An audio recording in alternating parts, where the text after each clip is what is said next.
Well, if your child's school tells you that he or she may need special assistance during the school day, what does that mean? What kind of services are available and who provides them? Joining us now is education specialist Zandra Ashley of Families Helping Families. Zandra, thank you so much for being a part of us this afternoon. Thank you. First, can you tell us how big of an issue this is for students in our state, many of them needing special education services? It's very imperative that we pay attention to our students who have exceptionalities, disabilities, and need support in the classroom. I wouldn't say so much of a concern or issue, but more of a need that needs to be met. What services are in the highest demand? Oh, I would say certified special education teachers, paraprofessionals, and support for the educators, autism specialists, speech therapists, you name it. Yeah. Well, what kind of services does your agency, Families Helping Families, provide? Well, Families Helping Families, we try to be the bridge, especially when it comes to education. So anything pertaining to disabilities, when it comes to any learning disability, anything that impedes learning, we're there to provide support, peer support, knowledge, training, information, and we kind of not hold their hands, but we're there every step of the way to provide them information, knowledge, and just support all the way.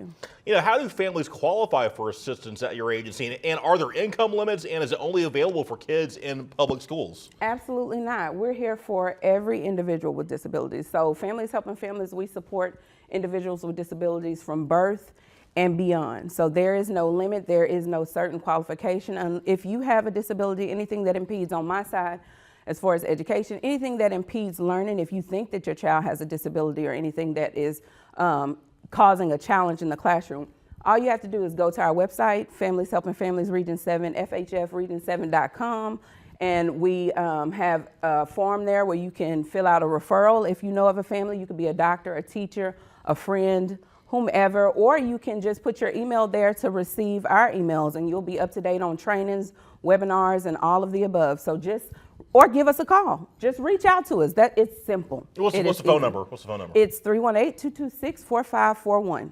Now, where does the funding for these programs come from? So we are funded through the Louisiana Department of Education, our partnership with the Louisiana Department of Education. Now, how can families sign up, and when is the best time for families to do this, to sign up? How can families sign up? Sign up.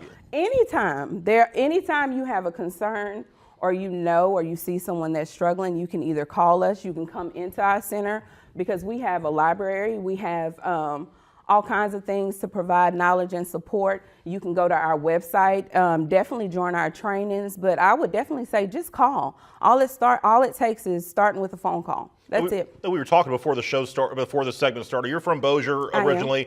You know, growing up, how did you see this need? Where did you see the need for this growing up? Well, I've always advocated for education. Education is the key to success. It is the foundation upon which we build our lives, but especially for children with disabilities, it came about for me because I have a child who has a seizure disorder, and my 4-year-old was born at 22 weeks, and he has extreme needs.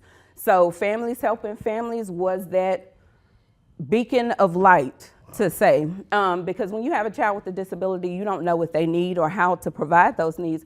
But Families Helping Families, it's personal for them, and they were there all the way to provide information for us. So I came about just calling, doing a survey for my son. I found out what they did. I advocate for education. Education is a passion of my own. So I was on board because I know that being an advocate means you're just being a voice for those who don't have a voice. Yes. Yeah, and so we're really big on teaching parents, educators in our community that we all need each other. And so it takes us being there for our kids and our communities and individuals with disabilities, because in some ways they can't, but we can be that support. So, yeah. Absolutely, man. Well, we thank you so much for sharing this information and your wonderful story with our viewers this afternoon. We really appreciate it. For more details, just use the contact information on the bottom of your screen. Yeah.